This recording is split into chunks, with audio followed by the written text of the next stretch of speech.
Good afternoon, everyone, and welcome to the Green Arrow podcast brought to you by Fantasy Football Hub.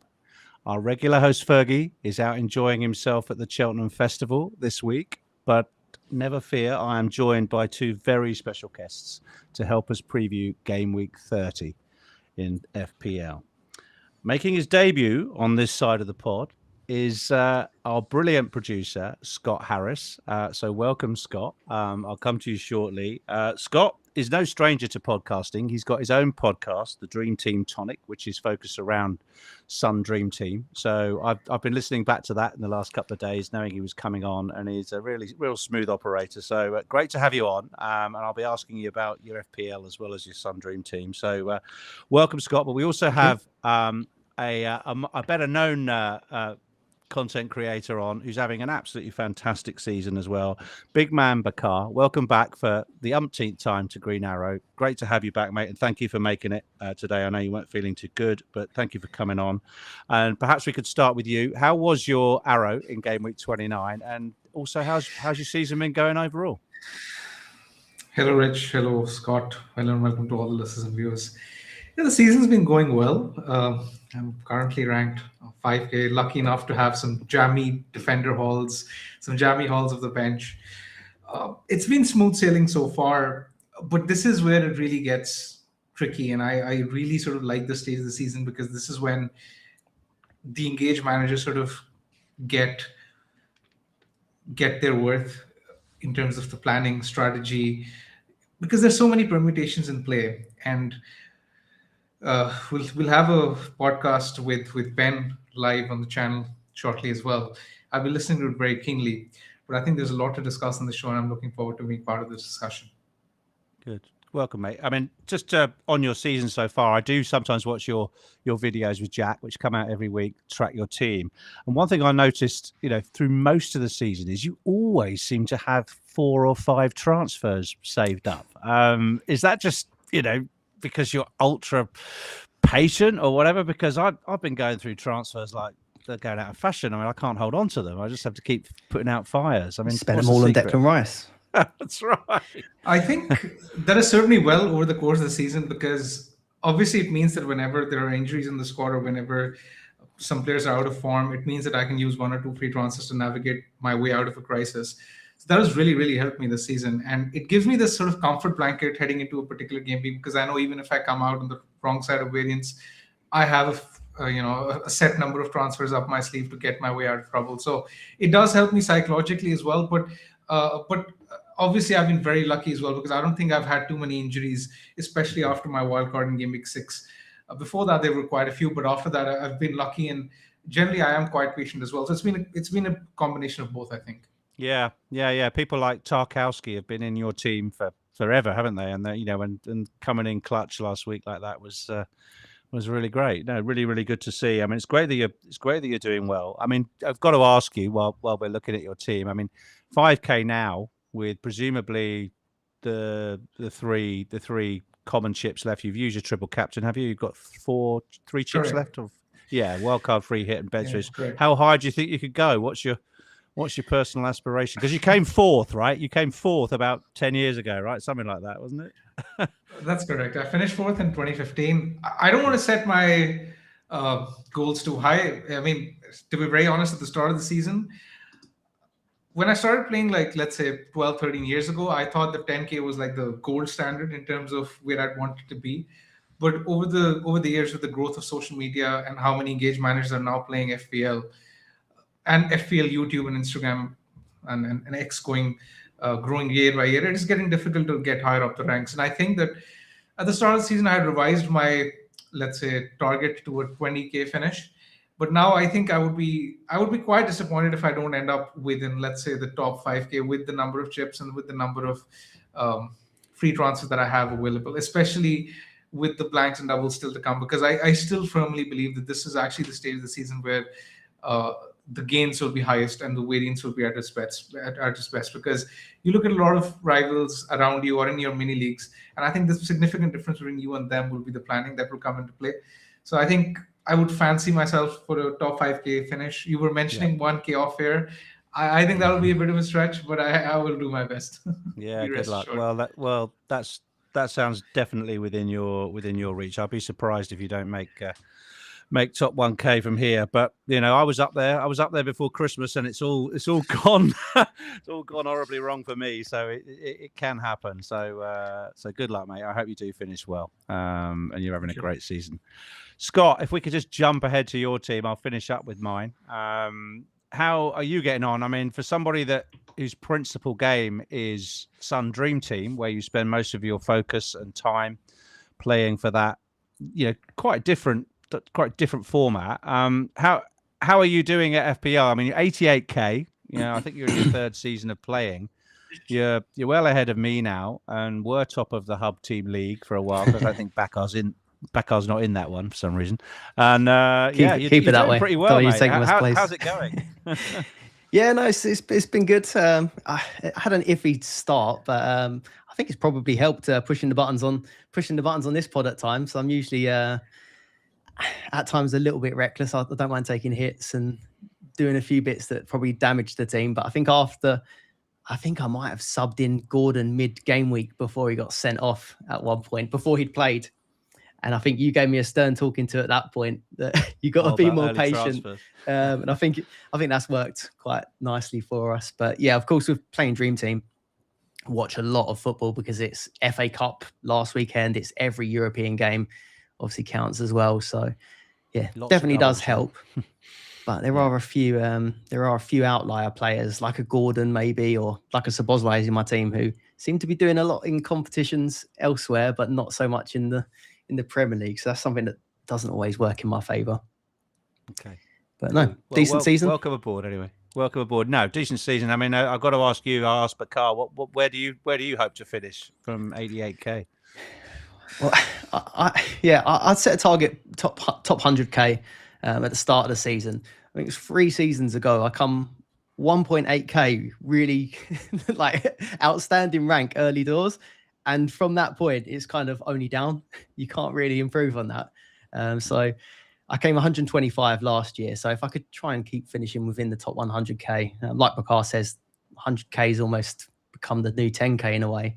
Yeah, or exchange for the amount of content out there. So yeah, 100k, I think I'll be happy with that. I think, and maybe win the Hub League. Well, I'm sure you'll do that. I don't know about the Hub League. There's some good players in there, but yeah, I think 100k is definitely within your reach. Well done, mate, and welcome aboard.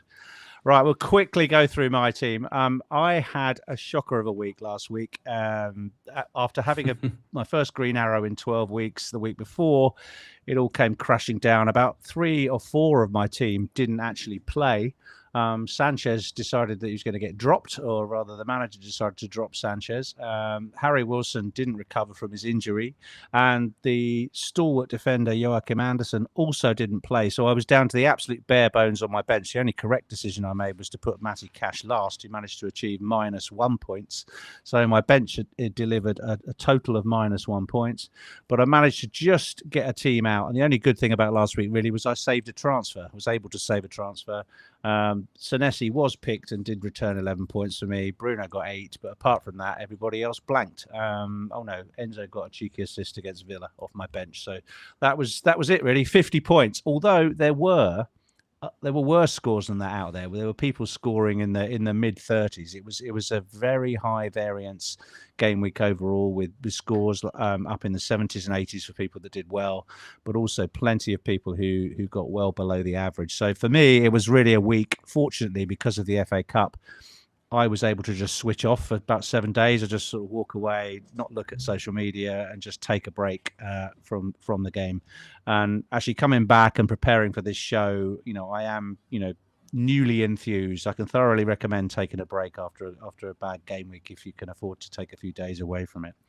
Anyway, we go. And what have we got to look at this week? So a lot's been happening. If we could move to that slide. Thank you, Scott. The blanks and doubles. That's what's on everybody's mind. What is coming? First of all, let's cover the FA Cup and the outcomes of round 5, which took place last weekend. There were a few shocks, but what you call the big teams, Arsenal, Liverpool, Man City, Chelsea, they all got through their ties.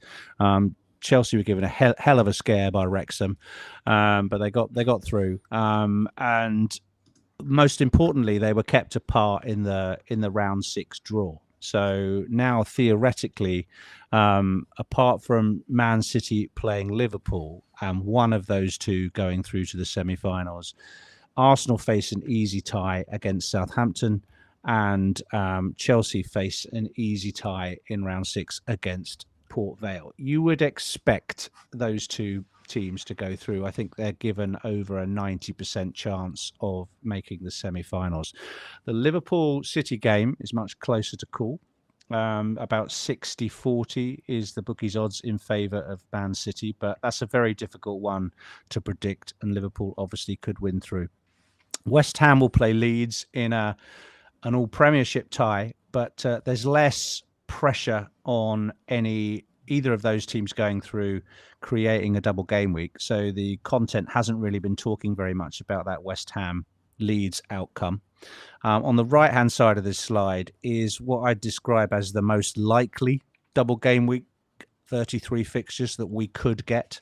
So therefore doubling in 33, and this is only a prediction. We've got Man City, who would play Arsenal and Burnley, Chelsea, who would play Manchester United and Brighton, who would play Tottenham and Chelsea, Newcastle, who would play Bournemouth and Arsenal, Burnley, who would play Forest and City, and Arsenal, who would play City and Newcastle. Now, this was produced, this slide, before last night's European Champions League games completed. And if you could just jump ahead, we'll come back to this slide in a second, just 2 slides, Scott. I'm sure most of our audience saw some of these results that took place last night, but over the last 2 days, the English teams have done really badly in the first legs of the Champions League. In fact, are any of them actually here? Did any of them win? Any of the English teams? I think they didn't, did they? We had 2 of them drew. Arsenal got a last-minute equaliser, a Havertz penalty away to Leverkusen, and Newcastle conceded a late goal to Barcelona, so they drew 1-1 in their home leg. The rest of the teams all lost. Chelsea lost 5-2 to PSG, and City lost 3-0 to Real Madrid last night. So all of that really has created a lot of uncertainty over which teams will progress in the Champions League further. And you can see the odds on the screen there of teams making the quarterfinals. So Arsenal are the most likely to go through with an 85% chance, and right down the bottom, Spurs, who no one's talking about, have now just got a 3% chance of making it through to the last 8 of the Champions League. I think that's why Fergie's not here, isn't it? I think. Well, that's right. This week. Perhaps, but there's what I've seen today, and I've watched quite a bit of content today, and you may have covered this on your pods earlier, both of you. But Bakar, I'll come to you first. I mean, what sort of bearing does these teams going out of Europe have on the likelihood of double game weeks and blank game weeks for you?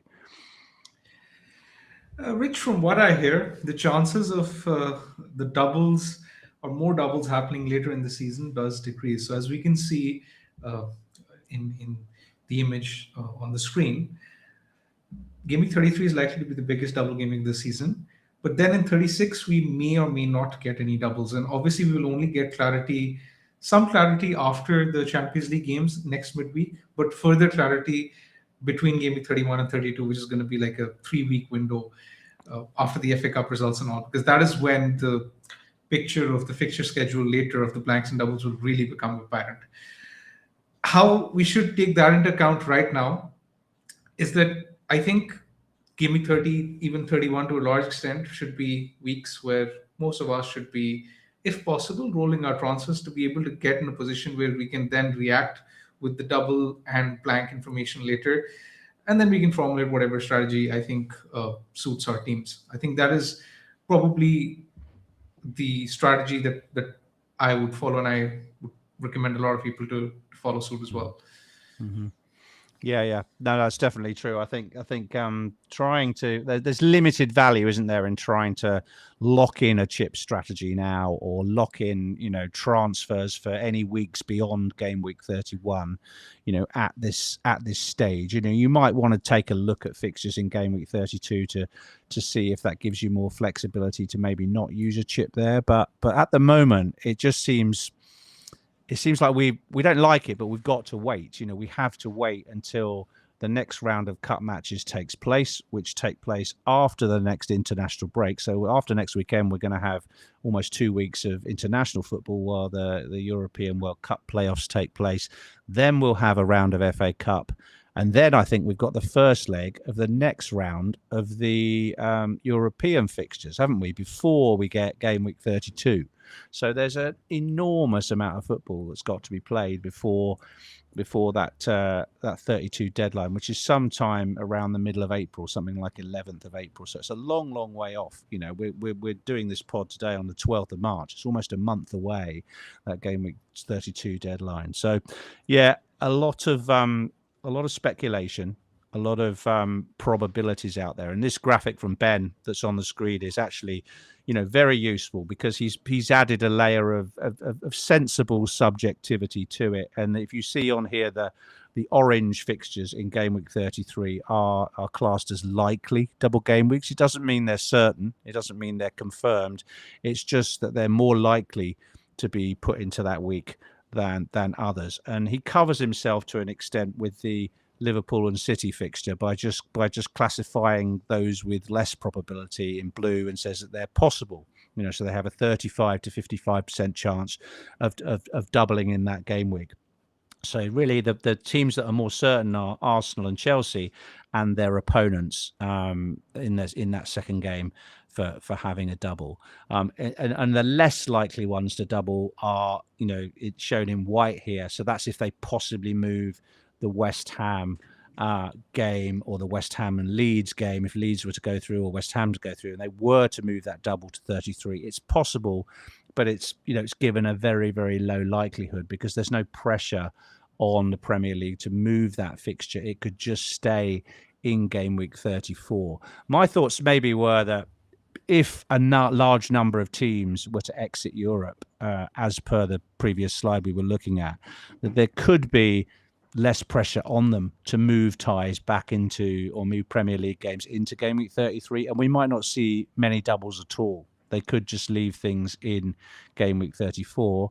But it's been pointed out to me that they would still be competing with European games from a television perspective, and therefore that suggests that they will still move the majority of games into game week 33. Any thoughts on that, Scott, yourself? No, that was what I was going to ask, actually. Could there be more opportunities to make a show out of some of the games if more teams do go out of Europe? I know there's a few people that are more clued in on the actual TV scheduling, which isn't something that I know much about. But no, I think you have just got to wait, like you said, until we know what's going to happen in Europe. If there's some big surprises, it may look completely different. I'm still looking at game week 31 blank and just trying to make sure that I can even navigate that. Through that. Yeah. I've planned out in advance to be able to play through that. And my team's looking a bit like yours, where you think you've got it, and then all of a sudden you've got 2-3 injuries to contest with, like a Wilson or an Anderson. So yeah, for me, I'm gonna just wait until we get to 32 and see where we're at, I think. Yeah, very sensible. I mean, a lot's been talked about chip strategy, and I'll just cover this off quickly. Are you still, I know you want to be flexible, Bakar, but are you sort of fairly locked into a game week 32 wild card? Would that, if Ben's predictions up there play out, would you be wild carding in 32? Yes, Rich. I think while I said that it's important to be flexible, I've sort of, for the past 4 to 5 game weeks, looked at game week 32 as the window where I would want to wild card. And while planning my transfers, I've sort of soft locked myself into a game week 32 wild card strategy. And so far, with whatever has happened, nothing has sort of made me deviate from my plan. Now, I say that because more than the merits of a game week 32 wildcard, what I really wanted to do is to pull off a bench boost in game week 33, which is going to be the biggest double of the season. And I think that I'm going to struggle to make like good use of the bench boost if I think I was to plan a game week outside of double game week 33. So, for example, if 36 is to be a double, I don't think it'll be as big as 33. And by 36, for example, Arsenal might have won the league, rotation might kick in. There's the FA Cup final after game week 36 as well. So I think that game week could be rotation heavy. So I don't really see myself wanting to use the bench boost in any other week apart from 33, which is why I really wanted a wildcard in 32. So even though my team in 32 might not be as strong as it would be, let's say, if I was to play normally and play without using a chip in 32, but because I see the merits of the 33 bench boost being so powerful that I think I want to lock myself into the 32 wildcard should no further information ever emerge, or should, let's say, the double game weeks emerge as expected. Obviously, if we get an unlikely double game week, plans can change, but I think currently there is enough that I see in the game week 33 bench boost to make sure the game week 32 wildcard will be worth it. So, for example, as you can see on the image, Arsenal are likely to have a double in 33. Now, Arsenal are also having Bournemouth at home, which is a good fixture in 32. So you can triple up on Arsenal. Similarly, you look at Brighton, who are likely to have a double in 33. Now, Brighton have Burnley in game week 32, which is right before the double. And after the double, if you can see, they have Wolves in game week 36 at home. And then in 37, they have Leeds.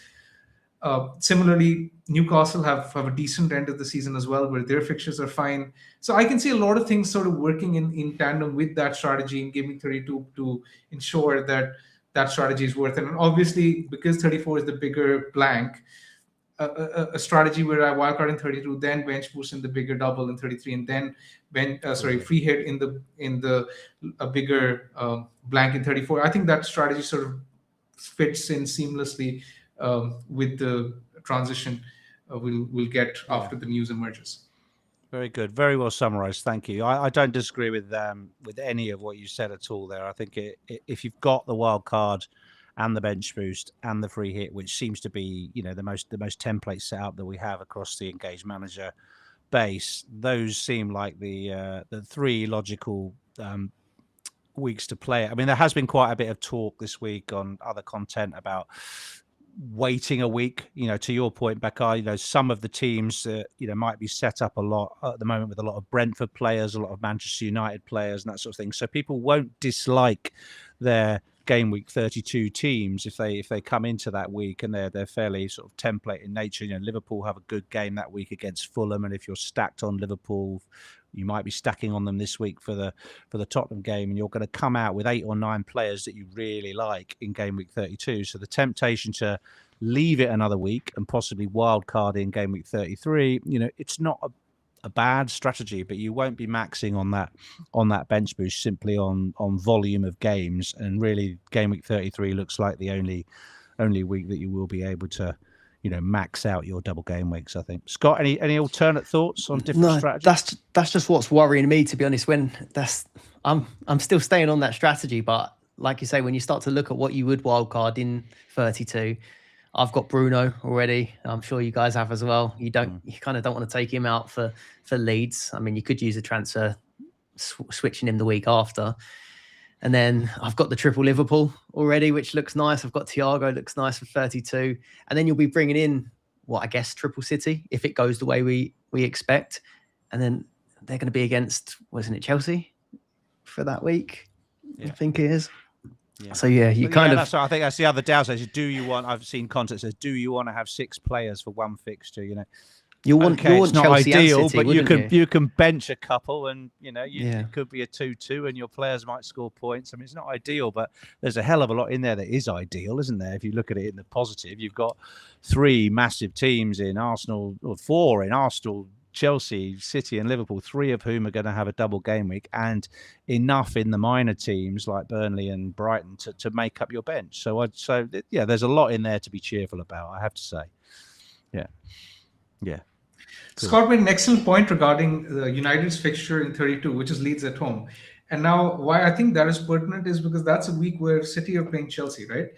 So I think Bruno is someone we would want on our Game Week 32 wildcards, which then again brings me back to the discussion we were having earlier regarding saving transfers. So I think one of the critical reasons why I really want to save transfers this week is because in Game Week 32, if I wildcard, I think I would want to have the best captain of game week 32, and I think that is Bruno, with the view of obviously moving him on to a doubler in 33. So that just gives me an additional reason to stack up my transfers right now so that I can pick Bruno in 32 and then move him on for a doubler in 33. But I do think that transfer usage will be quite heavy after 31, even if we end up wildcarding. So, for example, I mentioned the Bruno transfer. Apart from that, for example, if there is a double in 36, we might want to, roll some transfers for that. If Arsenal, let's say, wrap up the league early, rotation could hit in, so we might want to get rid of some of their players after the game week 33.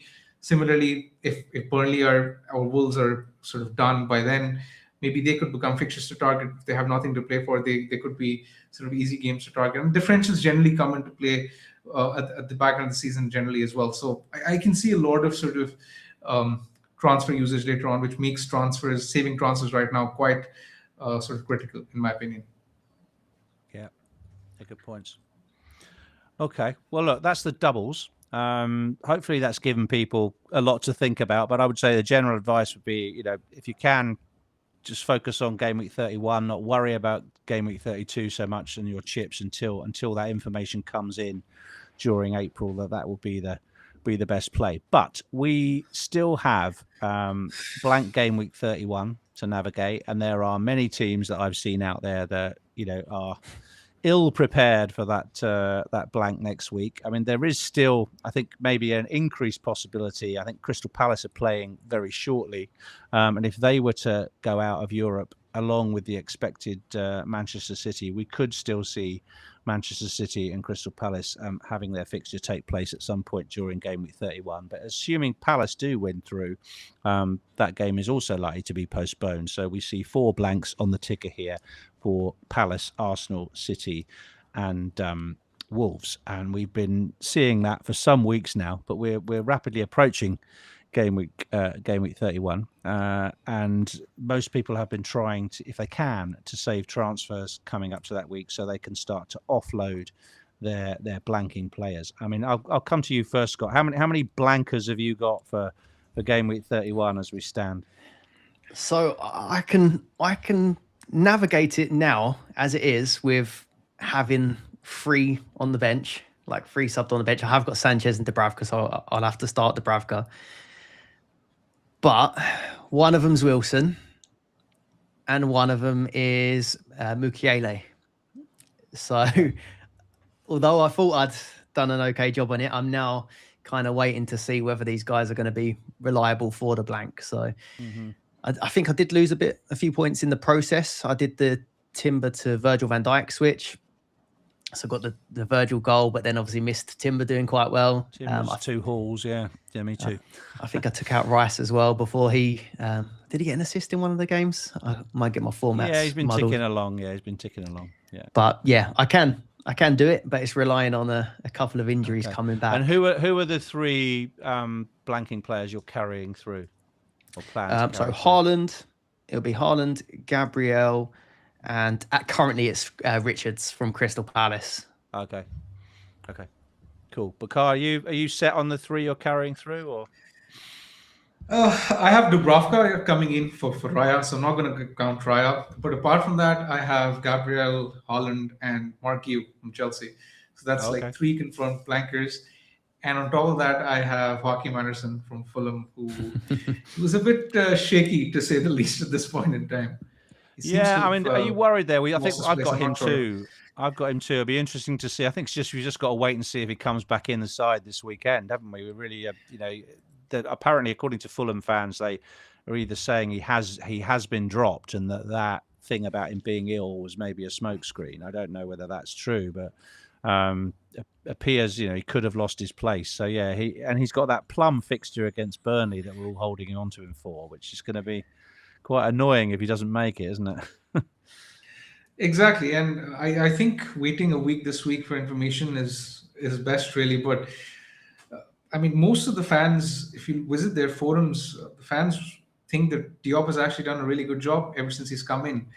And currently, we don't know whether Anderson was on the bench in the previous game because he was ill and then didn't have time to train, or was he actually dropped? We don't have information. But he was given a run with the second string in the FA Cup, and he ended up conceding a penalty, which again does not exactly sort of fill me with confidence. Now, some of the Fulham fans that I trust do think that he is their best defender, that he will get that place back sooner rather than later. In fact, they seem to think that he is still like the club captain. He will start pretty much every game between now and the end of the season. But I think there's some doubt about it than there was like a couple of weeks ago. Like I actually bought Anderson in game week 27, was it? And I don't think I've had a single minute from him in my team so far ever since buying him.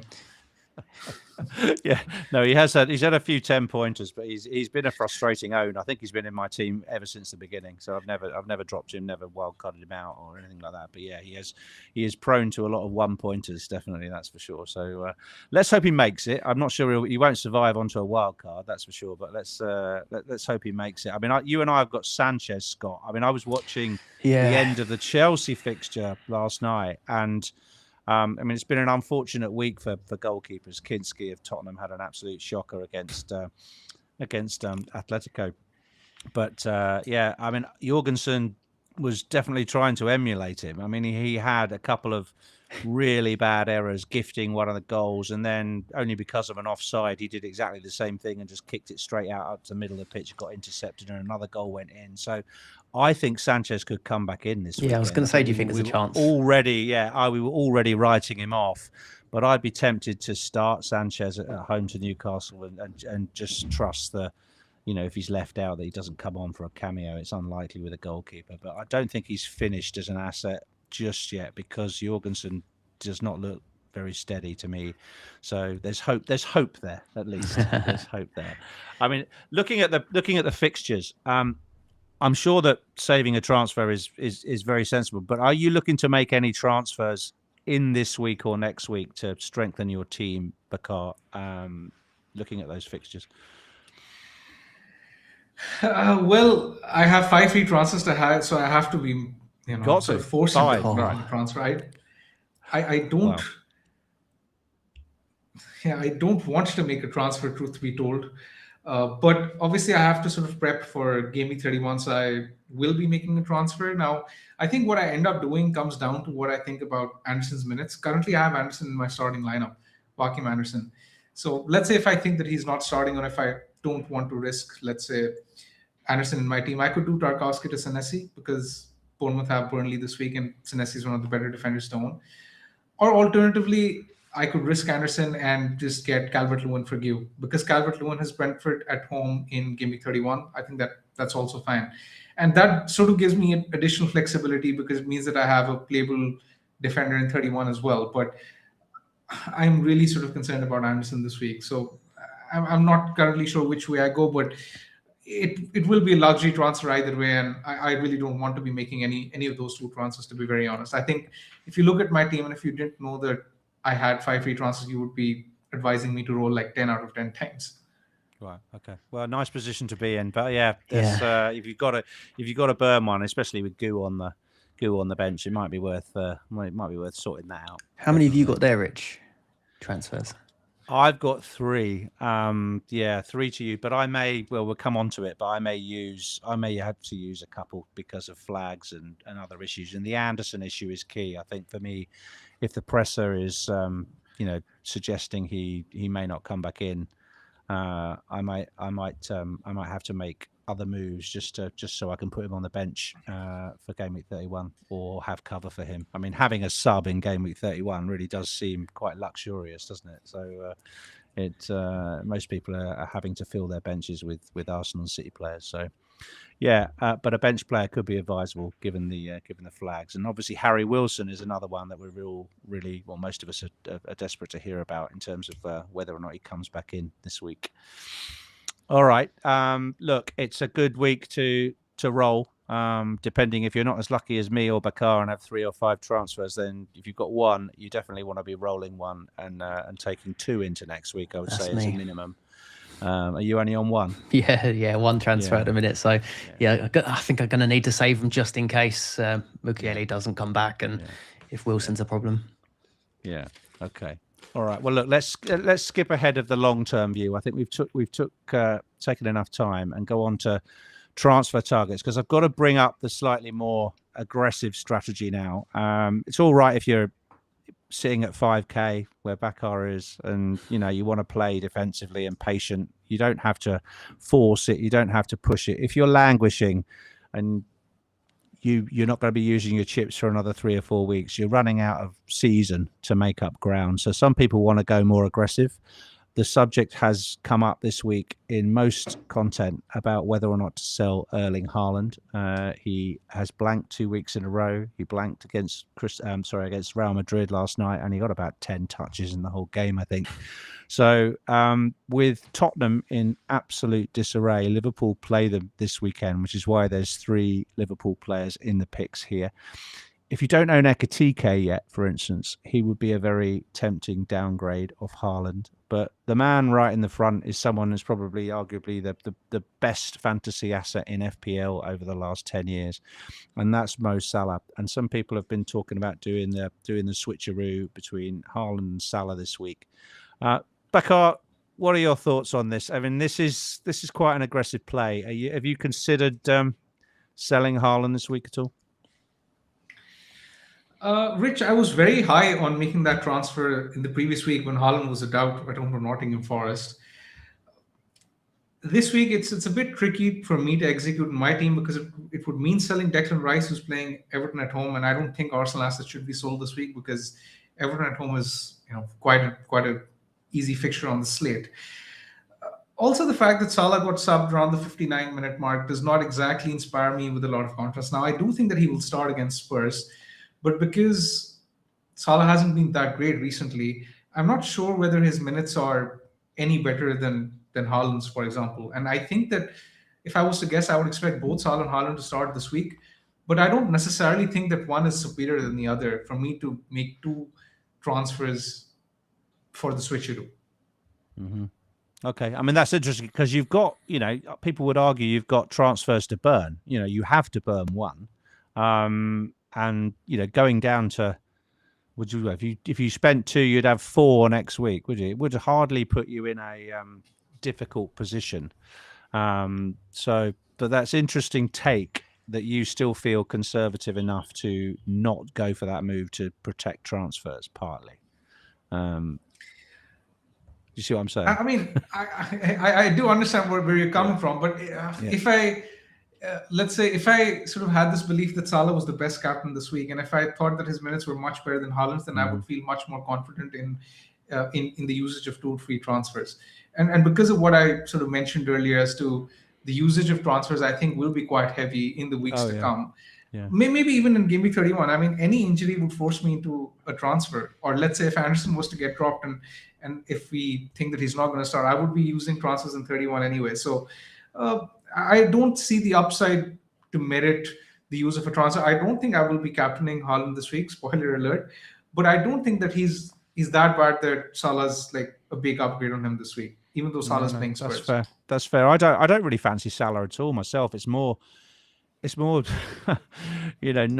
thinking Haaland's going to do very much, and the possibility. I mean, I've already got Ekitike, and so therefore, for me, I think if you don't own Ekitike, let's say you've got a 3-5-2 like you've got with Gu on the bench, and you've got maybe Thiago and Haaland there. Ekitike is possibly the best asset to have against Tottenham this week over Salah, and so you've got the jump off point from Haaland, and you can do what you like with the other move, or just make one transfer and just sell Haaland and keep the money in the bank for spending later on or spending next week. So I don't fancy it myself. Scott, are you considering? I mean, everyone's talking about it. But see, I've got him in other formats, but the price of him isn't anywhere near as big as it is when it comes to FPL. I already decided that I was going to go without Salah by bringing in Szoboszlai as my 3rd Liverpool player. So I'd already blocked that off and accepted I wouldn't be going there. But the problem is, especially with selling Haaland, I don't think any of the real premiums are really doing it at the minute. Like, I feel like you'd be more inclined to do it if Salah was going off, if Palmer was going big, if Saka was going big. But at the moment, we're sort of looking at all of them, and none of them are sort of performing at their best. So, if there was a clear if there was a clear person you could bring in, because you could bring in 2 really good premiums usually by selling Haaland, then I would do it. But yeah, I'm looking around and thinking where are we sort of spending that money? Yeah, it could be exactly. I mean, it could be Pedro, but then everyone's already got Pedro anyway. So, well, most people. Exactly. I mean, I would be more tempted to, let's say, downgrade Haaland to a forward. Let's say if I had, let's say, somewhere to go for, let's say, Palmer or Salah.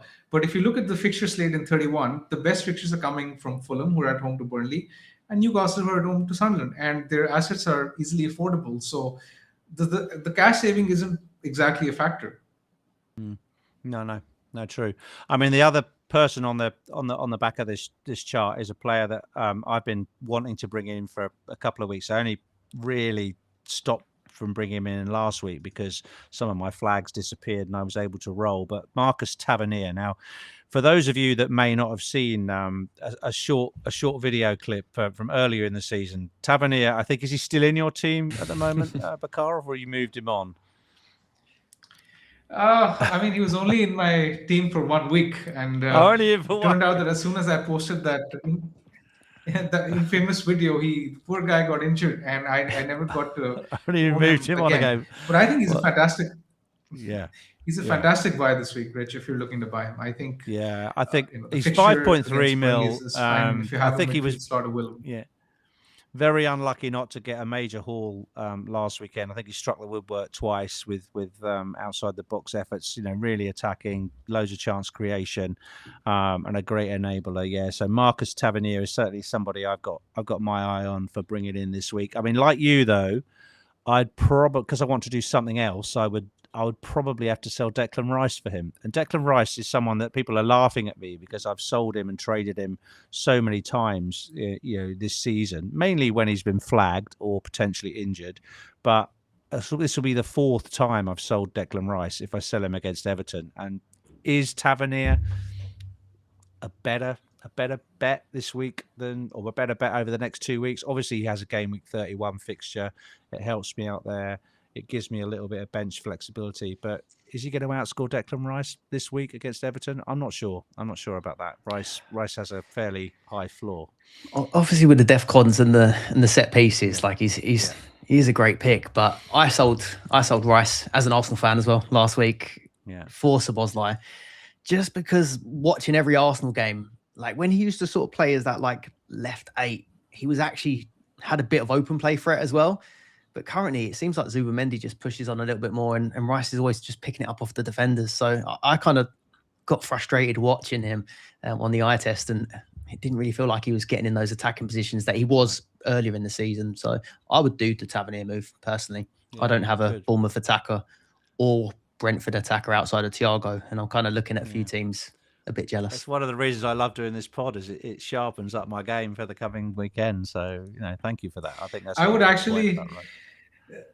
Yeah, I think I would actually disagree there. I think Tavernier is slightly better than Rice this week, but I think what would swing it for me is the fact that I have Rice as well, and I'm looking at next week as a possible entry point into either Wilson against Burnley if he's fit, or if not Wilson, then Gordon at home to Sunderland. Yeah. And I think that either of the two, whether it's Wilson at home to Burnley or Gordon at home to Sunderland, I think they have more upside than Tavernier, who's playing Man United at home next week. And I think I would use that as a potential opportunity then to get rid of Rice, as opposed to right now when Rice has a okay-ish home fixture against Everton. Yeah. Okay. No, I'll bear that in mind. I mean, I might when it comes to my team, you'll see. I mean, I've got Wilson already, so I'm hoping that I might have the money to do a Newcastle transfer next week as well. So no, good stuff, guys. Really appreciate that. I mean, we haven't talked about Pedro. Any interest in bringing Pedro in? I mean, I think he's statistically massively overperforming his expected data, especially in the last 6 game weeks. I mean, he is the highest point scorer by 16 clear points over any FPL asset over the last 6 weeks. 76 points I think he scored. So you cannot ignore him as an option. But some of those points have been very, how can I describe it, soft. He's been incredibly fortunate. But professional any interest penalty in winner. Pedro? Going to bring him in? I I'm not. I've kind of been going against him most of the season, and it's frustrating because I loved him at Brighton, and I had him in my team quite a few times. I had him the start of the season for about 4 or 5 game weeks, and I only managed 1 return from him. And yeah, under Maresca, I just didn't think he was that good of a pick, but you can't deny at the moment he's probably the informed striker, isn't he? I won't be going there. I'm on Ekatike, Haaland, and Thiago, but yeah, each week he's the guy that's killing my rank. Yeah, he has been. I mean, since he came, he missed that game. And the only reason I think most of us didn't buy him was he wasn't certain to start that game after the Champions League, was he? He had an injury and he came back and he wasn't going to start that first game. And he didn't start that game, but then he came on in the second half and scored 17 points or something ridiculous, didn't he? In the second half. I know it was a lot anyway. So yeah, he's been quite phenomenal. And if you have him, you must be smiling at the Green Arrows because he's really been superb. But he's not an analytics pick, is he, Bakar? That's fair to say, generally. Yes, and I enjoyed a lot of his points, like Scott mentioned last season when he was at Brighton. But this season, like without exaggeration, had he not overperformed to such astronomical levels, I remember at the start of the season, I did not own him, and he was scoring left, right, and center in the opening few weeks. Then I got him in my wildcard in game week 6, and I kept him for 4 to 5 game weeks in which he did not get any sort of attacking return at all. And I seem to have timed his returns perfectly, as in whenever I don't have him, the guy just starts hauling randomly, and when I have him, he does not do anything. So I think I made peace with the fact that I will not be picking him, but he's a fantastic pick for people who own. It's just that had he not overperformed to such levels, I would probably be top 500, not top 5,000. It's been that bad. Yeah. No, nothing wrong with going for Pedro if you have a slot for him and you can get to him. I would say probably not worth a hit, but if you can get to Pedro this week, I think he's certainly justifiable to bring in, particularly if you have you're getting rid of a blanking asset or a non-playing asset to bring him in. So, like Pedro, although Chelsea are still a bit up and down, as we saw last night against PSG. What do you think? Virgil's in the background. Go on, I was going to say, what do you think on some of these players this week with a Champions League game straight after? I know the Chelsea game. It's kind of I don't know whether City and Chelsea their managers might just see those games as as gone now. Whether they will actually prioritize their Premier League fixtures, and neither team is certain of a Champions League place next year, so they might prioritize playing a strong squad against their respective opponents this week, or whether or not they will rotate heavily. They both have the depths in the squads. I think it's really difficult to call the lineups for City and Chelsea this weekend. I think we will see some rotation. I'm worried about Haaland. I don't think personally I'm going to captain Haaland because I'm just couldn't call his minutes. What would you say? He's especially worrying. I do think Haaland will start, like with the title race as well. I feel like he has to still start that West Ham game. But the other, maybe Ekatike or Pedro, could be earlier subs maybe. But yeah, it's always hard. What do you think about rotation this week, Bakar? Likelihood? Yeah, I think I echo Scott's thoughts. I think that he will probably start, but I think he's at the risk of getting subbed early because I think that Pep might look at the Madrid game as something he might want to prioritize if he believes that the West Ham game is won. So I think maybe a sub around the 70-75 minute mark would seem quite likely to me, especially given how well Marmoush has been playing. Yeah, no, good thoughts. Good thoughts. Okay, all right. Let's talk a little bit about the next thing, Scott. What we got next? Predicted points. I mean, I've done it for game week 30 to 32. I mean, the blank is going to be in there, but any further than that would have included the potential double. So I've gone to 32 this week. Okay, wow. So that's quite something. Bruno Fernandes coming out top over the next 3. That's quite a lead as well, a clear point plus ahead of Thiago. So Thiago's still in most teams. Then we've got Palmer, then Mo Salah, João Pedro. I mean, where's Haaland? Where is he? He's disappeared off this chart. It's because he blanks. He's gone. Yeah. He's not on it because he blanks. Yeah, so no Arsenal and no City players on this chart. So I'm not sure how much that feeds into captaincy, but any surprises there? I mean, I wouldn't have said Bruno, given his recent contributions, would have been the clear favourite, but it must be the favourable fixtures in this week and in game week 32. I'll let you fight Bruno's corner, Bakar. Yeah, I mean, he doesn't blank as well, right? And because of the higher predicted points this week, and particularly in game week 32, and even in 31, I mean, I think he'll be match captain in 31 in the absence of Haaland. So I can see a scenario where in 30, 31, 32, I actually end up captaining him in each one of those next 3 game weeks. So I mean, it's no surprise to me that he's top by quite a fair distance. Interesting. Yeah, there's a few looking lower down. I mean, we've been quite a lot of talk about Elliot Anderson this week, as obviously he's just scored last weekend and returned a 15-pointer. So not surprising there's some attention on him, but he does appear here in the in the top bracket. And again, a great enabler. And Forest have some really nice fixtures coming, and they are fighting, aren't they? So he could be worth a pick. Yeah, I've had Anderson for quite a while. Someone that on the other format I'd call a bit of a dirty pick. He gets points for not doing very much. This is similar. You get tackle points in Dream Team, and obviously Defcon has been a massive help for me on this game. But yeah, I'm not fussed how he gets the points, and he seems to get them every single week. I know it's not really attractive apart from that goal against City, but I think he's a really, really good pick, Anderson, especially with, is it Spurs the game after as well? I think. Correct. After this week. 31. Yeah. I think he's a good shout. Interesting. Anyone else on there take your fancy? I mean, Bowen picking up a little bit. My strikers are set for the moment, but I would wonder, like, you've got Palmer up against Pedro, and obviously Salah and Ekitike, both quite high up. Would you rather a Palmer over Pedro? Like, because there are people that are selling Haaland. Would you rather just have Pedro in place, or would you rather have Palmer do it in 2 moves?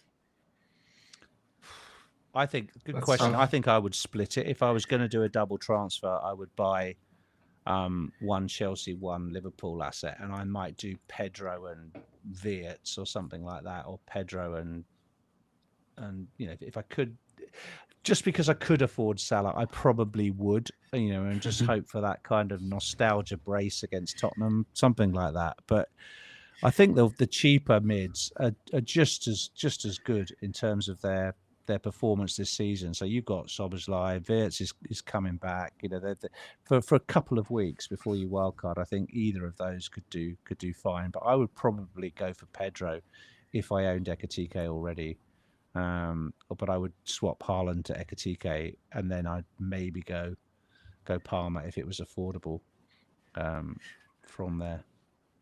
I think if I was selling Haaland, I would probably be looking at making 2 transfers to make sure that it's worth the upgrade. So, for example, I think Haaland to Pedro or Ekitike, and then a mid up to, let's say, Palmer or Salah would probably be what I would do, because that would feel a bit more spicy than just doing Haaland to, let's say, Ekitike or João Pedro, because I think that just feels a bit bland, I think.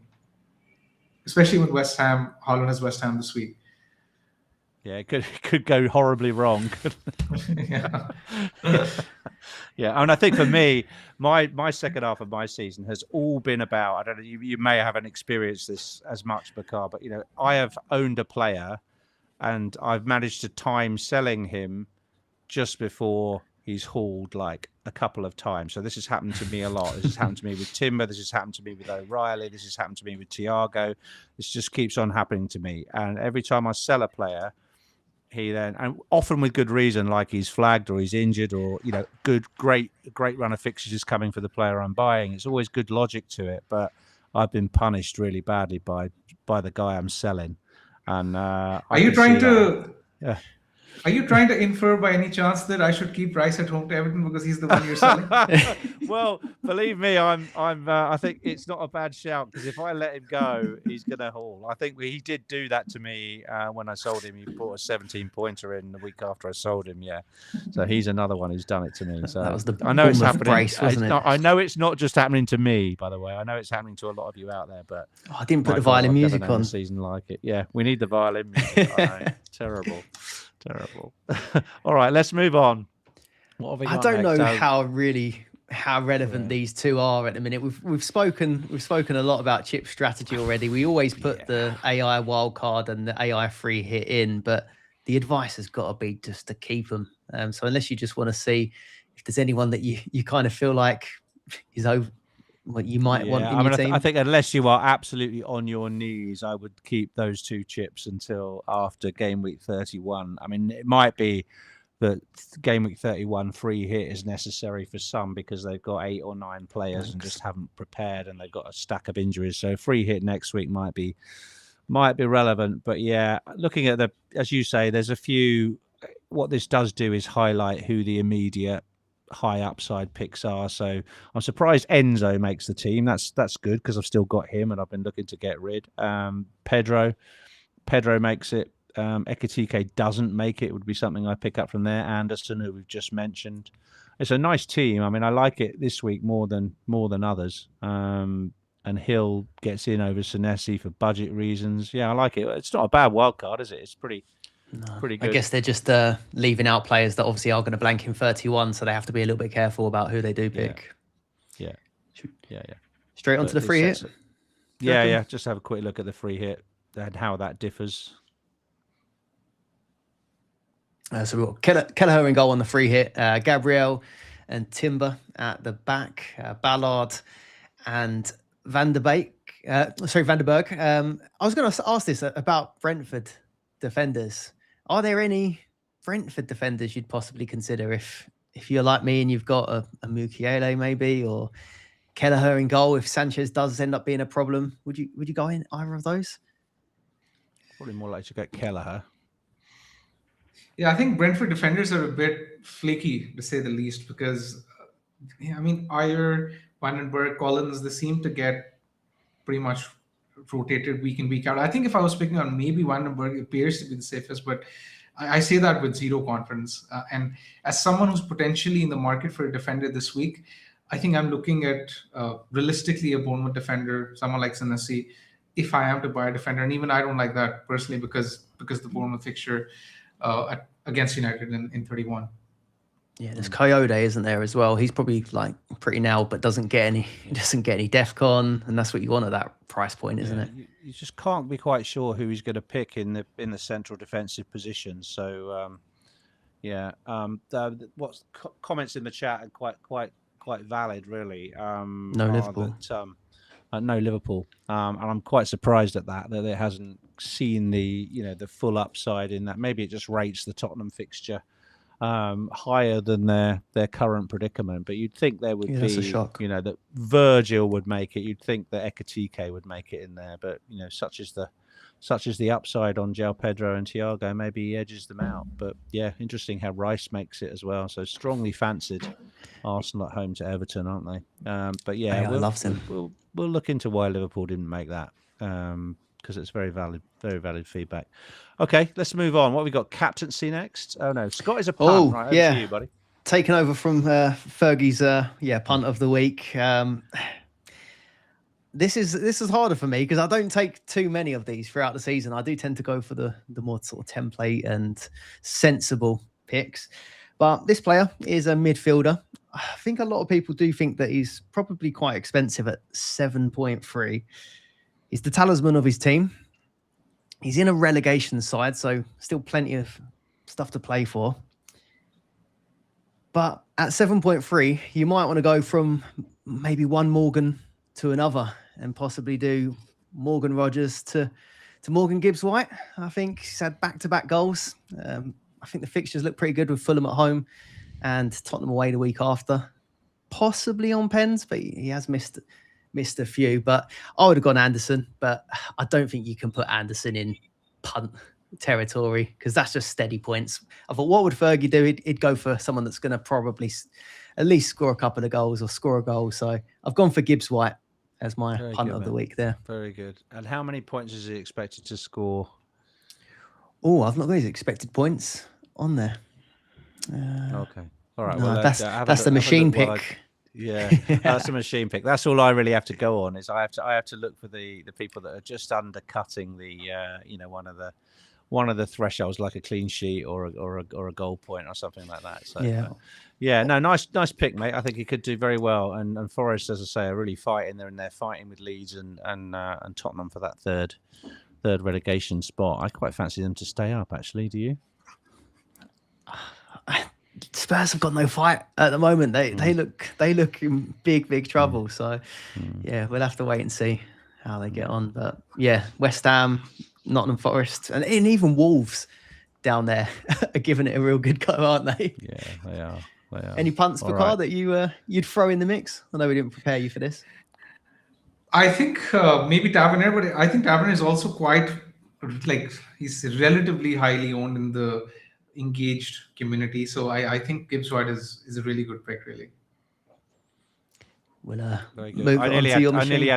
I nearly had Tavernier for my machine pick, but I think again he's more in the punt category than the machine pick, and he might be expected to score just too many points this week away to Burnley. So probably will be buying Tavernier. But my Rich against the machine pick is actually a very expensive player because I was quite surprised at his expected points. I do think, just based on what we were saying, that Tottenham have no fight. They are absolutely targetable at the moment in whoever they're playing. You can pretty much expect goals to rain in, and I've gone for somebody that we've talked about quite a bit on this program already, who's only expected to score 5.8 points this week. So he only really needs a clean sheet or an assist and a bonus point or just one goal.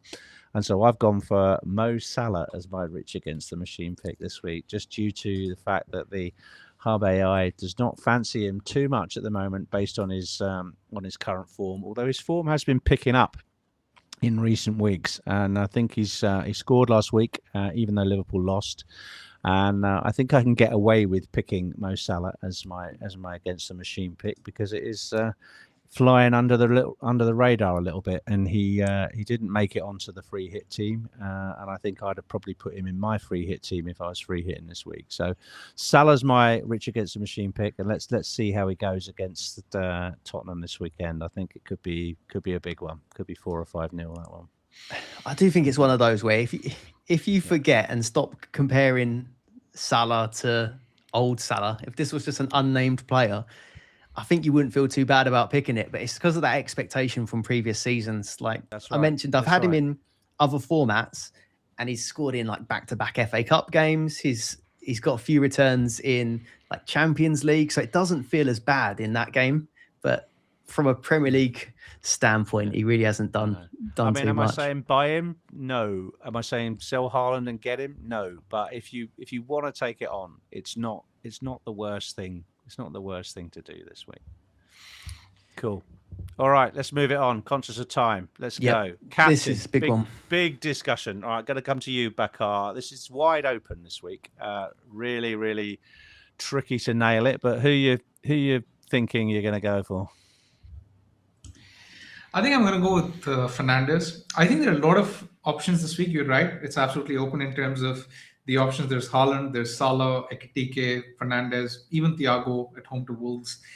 But I think what really sort of swings me this week for Bruno is the security of minutes. He's had a full week of rest as opposed to someone like Haaland. And while I expect Haaland to start, we've discussed this earlier, and I think because of the tie against Madrid in midweek, there's a chance that he gets taken off early. So in terms of the security of minutes, I think Fernandes is better. Secondly, Fernandes is playing at home. Haaland is playing away.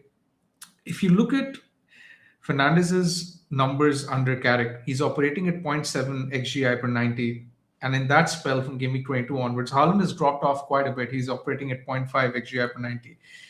And in terms of FPL points, if you look at Bruno's home fixtures under Carrick. So ever since Carrick has come, Bruno's had 4 home fixtures. His scores read 10 points, 10 points, 10 points, 13 points respectively. Wow. And overall, under Carrick, he's averaging 7.5 points per start. And if you compare that with Haaland in that spell, Haaland is averaging close to 5.2 points per start. So I think because of the home fixture, security of minutes, and better underlying data, I think Fernandes ticks pretty much all the boxes over Haaland, and I think that's why I'm going to go Fernandes over Haaland in my team. I don't own Salah and I don't own Ekitike, but I think even if I did, I would be quite tempted to captain Fernandes. Yeah, very good. Excellent insight there. I think, as someone who did take it on last week and captained Ekitike, I'm not sure I'm going back there. I was surprised when I saw I refreshed on the mini leagues, and I was surprised you went there. Yeah, no, good. No, great summary there on the business case for Fernandes. What about you, Scott? What are you thinking? I'm gonna have to agree. I'm between Ekitike and Bruno Fernandes, but for the points you mentioned, I'm worried that Spurs are that bad. If they're 2-0 up nice and early, could it just be an early sub for Ekitike? We saw how they capitulated against Atletico. If they do concede a few goals early on, Liverpool could probably start resting players for that big game against Galatasaray, which is a worry for me. And I think Ekitike has he blanked in 4 out of his last 5? I think he had one. He's only had the one haul. Yeah, he's quite streaky. Whereas I kind of feel like with Bruno Fernandes, minutes not a problem. He hasn't got any sort of midweek game to worry about. Obviously Pens as well, and then Villa, their midfield is looking a bit ropey at the moment with some injuries. So I think Palmer done quite well against them. Pedro obviously got his haul against them, and they're playing this evening. So at the moment, I am on Bruno Fernandes, I think, over Ekitike. Yeah. Well, for the interest of time, I will agree with both of you because I'm provisionally on Bruno as well for those very reasons. He just feels like a safe port in the storm, doesn't he? We've got so much going on with the Champions League that it's quite possible you could pick a popular or a regular captain and find out that he's on the bench. That it wouldn't be outrageous for Marmoush to start and that Haaland to be on the bench, and nobody wants a 1-point cameo from their captain. So you could just take that completely out of the equation and go with Bruno in a home game. Really impressed with those stats on the home games there. I was reading stats on Bruno that showed his DEFCONs have fallen off a cliff, hasn't he? He's not getting anywhere near those now. Now he's playing in the 10. But his home FPL points per game still sounds perfect for captaincy. So why not? Why not go for it? Right. Goals and clean sheet projections. Yeah, quickly on the fixtures. We'll see here on screen the key games with above 2 goals forecast for the teams are Arsenal with 2.19 expected goals. City slightly ahead of them with 2.21, but out in front, as expected, given the disparity between the teams' form, is Liverpool with 2.61. You don't often see above 2.5 being forecast. So the bookies are really going with a potential good hiding here. There's a big clean sheet percentage chance for Liverpool as well. So Van Dijk owners and possibly people acquiring other Liverpool assets, looking really, really good for transfers in. We've got FPL Freddy in the chat, makes a good point as well, which I don't think we touched on, that Van der Ven is suspended for this one. And I think even Romero might have had a clash of heads. So whether or not he's going to be okay after that Atletico game. So they could be without their 2. Although that reminds me, do you know what that reminds me of? Last season, during that massive Haaland Salah massive variance between the two in about game week 6 to 13, Tottenham went up to City with no centre backs. And City were on fire and Tottenham were all over the place again. And someone said, do not captain Haaland against Tottenham, and they went up there and won 4-0. True, they didn't do too much in the games that were available. It was, talk about freak result. It doesn't mean anything. They could go to Liverpool and win 4-0, but I do have to say that would surprise me even more if they did that. But yeah, if their centre backs are out, they could be in big trouble, couldn't they? They could be in big trouble. So yeah, anything there that you want to point out? Brentford looking quite good for the clean sheet. If you've got Kelleher. Quite a few people with clean sheets above 30% this week, so it could be a good week in general for clean sheets. Bournemouth obviously have the Burnley fixture. only forecasting 1.88 goals, but that's not too bad in an away fixture. So yeah, I think it could be quite a high scoring game week. Just looking at that, there's enough green on there and enough clean sheet upside for most people to be quite optimistic this week. Okay, all right. What we got left? Let's move on to transfers, shall we? Now we've covered partly transfers, Bakar, but could you just read your team out for those listening and give us your transfer plans? This isn't, by the way, the one you sent me. This is optimized by the Fantasy Football Hub tool. Right. So the changes you've made, you'll have to let us know. Sure. So for the benefit of the listeners, I have Ryan goal, Gabriel, Virgil, Anderson, Joaquim Anderson, then Elliot Anderson, Bruno Fernandes, Dango, Szoboszlai, Rice, Haaland, and Thiago. That's my 11. I will be captaining Bruno Fernandes, as mentioned earlier. I have 5 free transfers, though. And even though I really, really wanted to be saving a transfer this week, I don't exactly have that luxury. And looking at my team, I think it makes best sense for me if I sort of prep for Game Week 31. I think ultimately what I do this week comes down to my assessment of Joaquim Anderson's minutes. If I think that he's a minutes risk, then I could swap Tarkowski to Senesi because Senesi is a decent fixture against Burnley this week, and he's the leading defender for DEFCONs as well.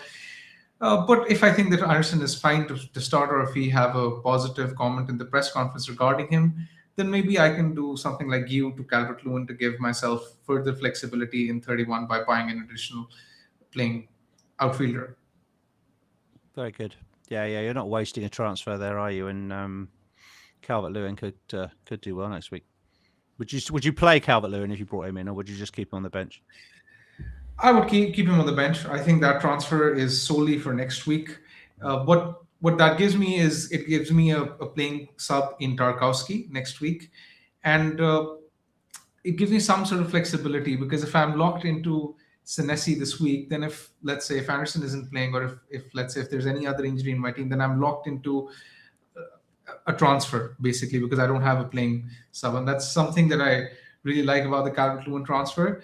But at the same time, it seems a bit sort of suboptimal to be playing Joaquim Anderson when I have 5 free transfers in play. So that's the sort of discussion that I'm having with myself. Yeah, interesting. Well, nice problems to have with 5 transfers in the bank, mate. And you're obviously going to have 5 next week as well. So sitting well. Can I have some? Okay, Scott, your turn. Oh, it's my turn, is it? Are we doing do you want to go? Okay, all right. Let me read out my team. I don't know who to play in goal right now. I might chance Sanchez after watching Jorgensen last night. Sanchez did play the cup game. I think he didn't have a great cup game. I think he was booked and conceded 3 against Wrexham, so he didn't have a great cup game. But they are sort of alternating. I don't think anyone can say that Sanchez and is out and Jorgensen is in now. So maybe chance Sanchez against Newcastle. Gabriel, I do have Senesi, and he scored me 11 points last week, so he's in my good books. I have the Hub AI teams put Rodon in ahead of Anderson, possibly because of Anderson's minutes risk. At the moment, I don't hate that, but I'm equally as Bakar is saying, looking for an Anderson update. I have Rice, I have Fernandes, I have Mbuemo, who I'm hoping improves on his recent 1-pointers. And I've still got Enzo. I don't mind his fixture this week against Newcastle. He scored last night in the Champions League, and I think he could do well this week. So happy to play Enzo. And then I've got the fairly template front 3 of Haaland, Thiago, and Ekitike. And although this graphic suggests I will captain Haaland, I won't, and I will captain Bruno Fernandes as well. Not sure who my vice will be, but I am likely to buy Marcus Tavernier for 5.3 million, and then I can get rid of my Anderson issue by upgrading Matty Cash to Virgil van Dijk this week, and then I can bring Virgil in for the Tottenham fixture and drop Rodon and Anderson to the bench. I'm happy to bench Wilson if he's an injury doubt, but I've got him there for game week 30. So although I will spend 2 of my 3 precious transfers, all being well, I won't need to make a transfer next week, and I can roll and I'll have 2 anyway, and that will give me 3 in game week 32. So that's fine from a transfer perspective. I do think it's worth me spending them, and I would like your advice on that. I think I'm being too conservative by rolling again to 4 transfers, given the issue with cash, given the doubt over Anderson. But you may have a different view. Do you think I should roll, or do you think I should spend them? I think if I knew that Anderson was starting, I think I would probably recommend you to roll. I definitely think that it's worth keeping Rice, given the fact that you can then get to Gordon next week at home to Sunderland. I think maybe make a defensive transfer if you feel like making one. But apart from that, I don't think I would be making a transfer with your team, Rich. Okay, interesting. Well, I'll give that some more thought then. Maybe I'm just a bit too fed up with falling down the ranks every week. I'd lose a little bit of ground every week, and I feel I don't want to go into the wild card, with another couple of red arrows, and actually just being as strong as I can be, and sorting out that that cash issue, because I can't trust Cash now. If Cash, especially he's back in the team tonight and he's playing. They have West Ham at home next week, so it's not a bad fixture in a blank. If I can't rely on Cash, and I can't rely on Wilson, and I can't rely on Anderson, my feeling is I might as well make a couple of transfers, because I'd be going into the blank with a lot of uncertainty. What do you think, Scott? I mean, I did like the Rice to Tavernier move, but the only thing I would say is, didn't you have quite a lot of luck going into your wild card, having transfers in hand last time? Like, just because you're not being aggressive now doesn't mean you can't be aggressive outside of the wild card potentially later in the final few weeks. Having a good amount could be useful then. Yeah, no, you're right. I mean, transfers are king this season, as Bakar is proving, and being able to go, if I was to roll this week, chances are I can go into the wild card with five free transfers, quite possible. So, yeah, good feedback, guys, and thank you for that. Scott, let's go for your team. Yeah, I've got a few benching dilemmas. I probably would start Sanchez after hearing that, and hope that he does get the game, because I don't really fancy Dubravka. I had a bit of a good time with Dubravka and Verbruggen at the start, the middle of the season with that combo, but yeah, I think Sanchez will have to be in goal for this one and see how it goes. But I don't think I'd start Richards. So I've got Gabriel, Virgil, and Hill at the back. I think I'd start that 3. I think I'd bench Richards. I'll have Bruno Fernandes captain. I'd start Szoboszlai for Spurs, but then I get a bit lost, because I've got Morgan Rogers on the bench, who has been terrible, but I just can't stop starting him. You just have that hope that hole is around the corner.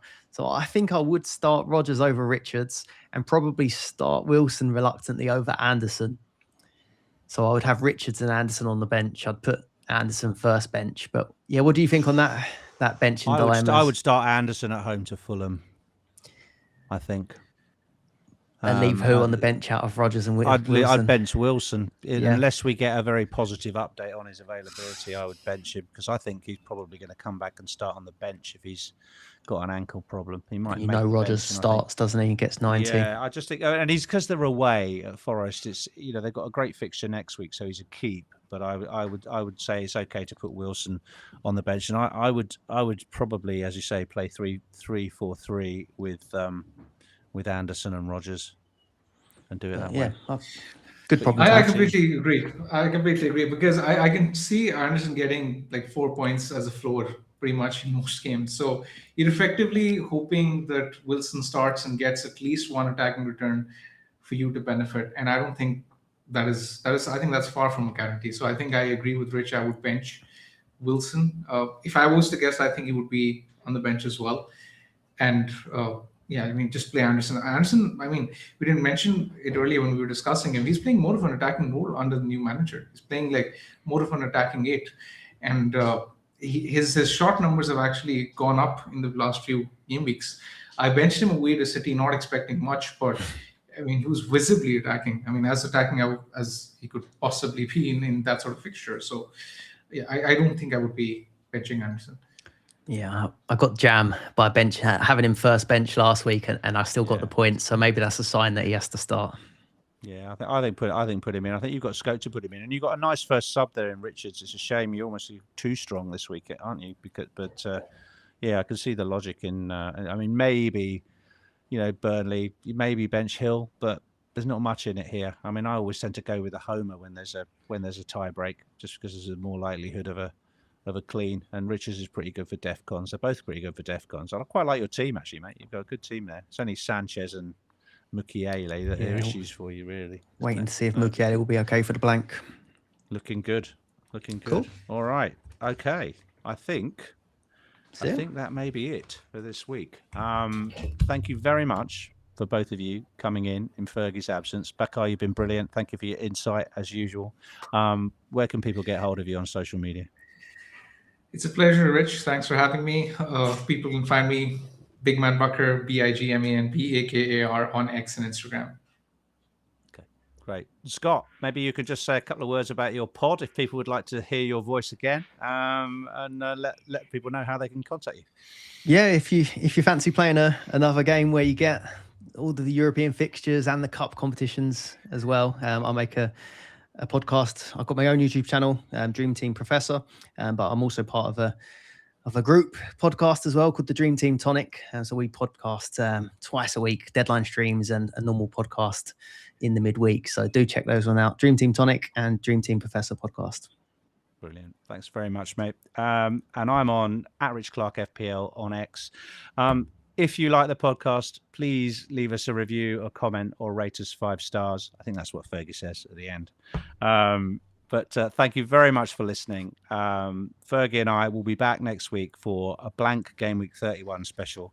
And all it leaves me to say is, may all your arrows be green. Good night, everybody.